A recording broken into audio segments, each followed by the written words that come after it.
Next classification of solids पे कुछ questions हैं। Crystalline solids and amorphous solids. तो क्रिस्टलाइन सॉलिड कौन से होते हैं, एक बार रिवाइज कर लेते हैं। जिन सॉलिड्स में कॉन्स्टिट्यूएंट पार्टिकल्स का ऑर्डर वेल अरेंज्ड होता है वो क्रिस्टलाइन होते हैं, या कहें कि long range order. Amorphous solid जिनमें कॉन्स्टिट्यूएंट पार्टिकल्स किसी ऑर्डर में नहीं होते, या कहें कि शॉर्ट रेंज ऑर्डर। तो ये दो तरह के सॉलिड्स होते हैं on the basis of arrangement of constituent particles. तो ये इस तरह से ना क्वेश्चन आ जाता है, ऑब्जेक्टिव क्वेश्चन भी आ जाता है इस तरह से कि which of the following is amorphous, which of the following is crystalline. तो ये एक एनसीईआरटी में क्वेश्चन पूछा हुआ है। Classify the following as amorphous और crystalline solids. Polyurethane, naphthalene, benzoic acid, Teflon, potassium nitrate, cellophane, polyvinyl chloride, fibre glass, copper. ये बताना है आपको। तो इसमें से जो क्रिस्टलाइन सॉलिड्स हैं, देखो आयनिक सॉलिड तो क्रिस्टलाइन ही होंगे। ये पोटाशियम नाइट्रेट ये क्रिस्टलाइन है, कॉपर, मेटल क्रिस्टलाइन होते हैं। फिर ये benzoic acid and naphthalene, these are crystalline solids. Amorphous solid में जितने भी ये पॉलीमर्स हैं ना वो अमॉर्फस सॉलिड्स ही होते हैं। देखो ग्लास तो आप समझ जाओगे, ग्लास तो जो है वो अमॉर्फस सॉलिड ही होता है। ग्लास को सुपर कूल्ड लिक्विड भी बोला जाता है। ये तो एक क्वेश्चन अलग से भी होता है कि जो बसेस हैं, ये तो नीचे भी हवा is glass considered as super cooled liquid. तो ग्लास तो आपको याद हो ही जाएगा कि अमॉर्फस है, सेकंड क्वेश्चन में डील करेंगे। तो ग्लास तो हो गया अमॉर्फस। जितने भी ये पॉली लगाना है जिनके सामने पॉलीमर्स होते हैं सारे अमॉर्फस होते हैं। तो पॉलीविनाइल क्लोराइड, टेफ्लॉन भी एक पॉलीमर है। ये पॉलीमर्स चैप्टर में आएगा। ये इसका पॉलीमर होता है। टेट्राफ्लोरोइथेन का ना, टेट्राफ्लोरोइथेन का पॉलीमर होता है ये टेफ्लॉन। और पॉलीयूरेथेन, अगेन पॉली आ गया ना, पॉलीमर है ये। तो सेलोफेन ये भी एक मटेरियल होता है प्लास्टिक की तरह। ये सारे अमॉर्फस सॉलिड्स हैं और ये क्रिस्टलाइन सॉलिड्स हैं। नेक्स्ट देखो, why is glass considered as super cooled liquid. Glass को सुपर कूल्ड लिक्विड क्यों कहा जाता है? क्योंकि ग्लास एक अमॉर्फस सॉलिड है। हमने इनकी कूलिंग कर्व देखी थी अमॉर्फस सॉलिड्स की, इस तरह से थी। तो मतलब अगर आप इसको हीट करते हो इस तरह से, हीट करने पे इधर जा रहा है, आप इसको हीट टेम्परेचर अगर बढ़ाओगे तो मेल्ट हो जाएगा ये।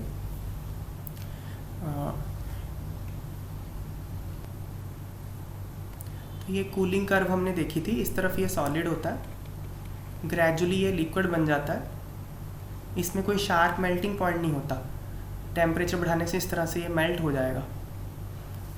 ये अमॉर्फस सॉलिड का कर्व था। क्रिस्टलाइन का तो हमने ऐसे देखा था ना, शार्प होता है। टेम्परेचर बढ़ाने से ये सॉलिड आएगा, ये लिक्विड आएगा। तो इसलिए अमॉर्फस सॉलिड्स को सुपर कूल्ड लिक्विड्स भी बोल देते हैं इधर ऐसे जाने पे। तो ग्लास एक अमॉर्फस सॉलिड है।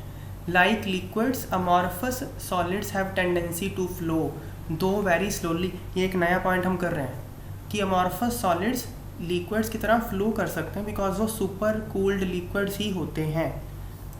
Hence glass is considered as super cooled liquid. तो क्योंकि लिक्विड फ्लो कर सकते हैं और ग्लास एक लिक्विड ही है सुपर कूल्ड स्टेट में, ये हर अमॉर्फस सॉलिड के लिए ट्रू है। तो इसका एग्जाम्पल दिया है, जब हम बसेस में ट्रैवल करते हैं, पुरानी बसेस होती हैं तो उनके शीशे जाम हो जाते हैं, खुलते नहीं हैं। क्यों? क्योंकि उनके शीशे नीचे से मोटे हो जाते हैं। ग्लास जो ऊपर होता है फ्लो कर करके नीचे आ जाता है, इसलिए नीचे से मोटे हो जाते हैं, फिर खुलते नहीं हैं। तो ये एग्जाम्पल है कि ग्लास फ्लो कर सकता है। Glass panes fixed to windows और doors of old buildings are invariably found to be slightly thicker at the bottom than at the top. तो पुरानी बिल्डिंग्स में जो ग्लासेस होते हैं विंडोज़ में, वो नीचे से मोटे हो जाते हैं। This is because the glass flows down very slowly, बहुत धीरे धीरे फ्लो डाउन करता है and makes the bottom portion slightly thicker, और नीचे वाले पोर्शन को थोड़ा सा मोटा कर देता है। Next, refractive index of solid is observed to have same value along all directions. Comment on nature of solid. Would it show cleavage property? Okay, तो क्या है ये? हमने दो तरह की प्रॉपर्टीज़ पढ़ी थी, अमॉर्फस के लिए और क्रिस्टलाइन के लिए। Amorphous solids are isotropic, crystalline solids are anisotropic. मतलब क्या? डायरेक्शन से रिलेटेड अगर कोई प्रॉपर्टी है तो क्रिस्टलाइन सॉलिड में वो डायरेक्शन के साथ बदल जाएगी, आइसोट्रॉपिक में वो नहीं बदलेगी। इसका मैंने एग्जांपल लेके समझाया था आपको। मान लो ये क्रिस्टलाइन सॉलिड है,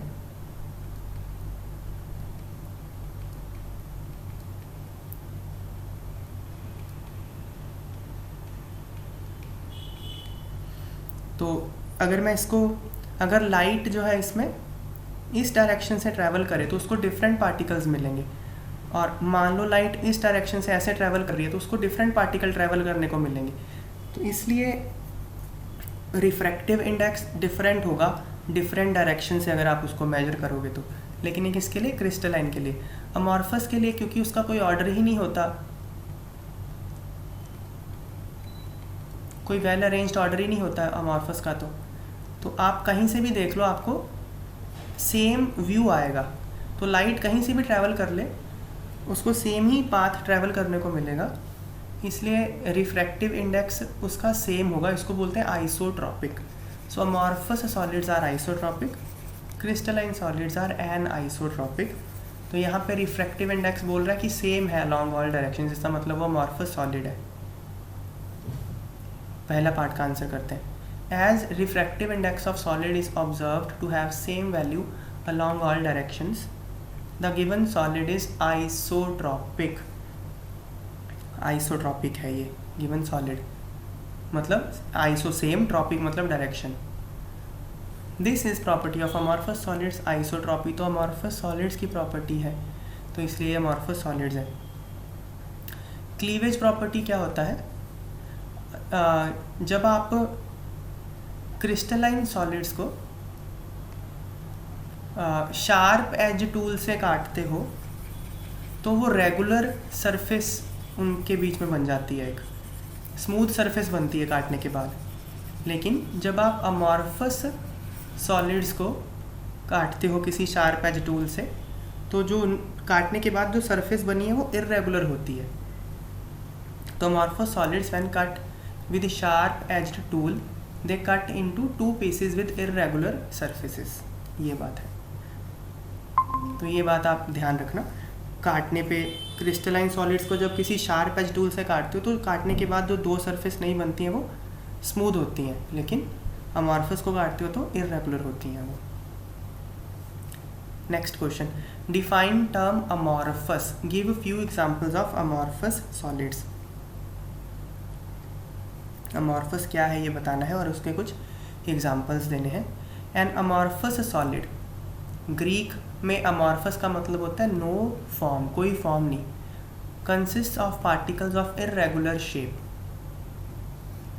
तो the arrangement of constituent particles in such a solid has only short range order. तो अमॉर्फस सॉलिड्स में जो पार्टिकल्स होते हैं उनका ऑर्डर शॉर्ट रेंज होता है।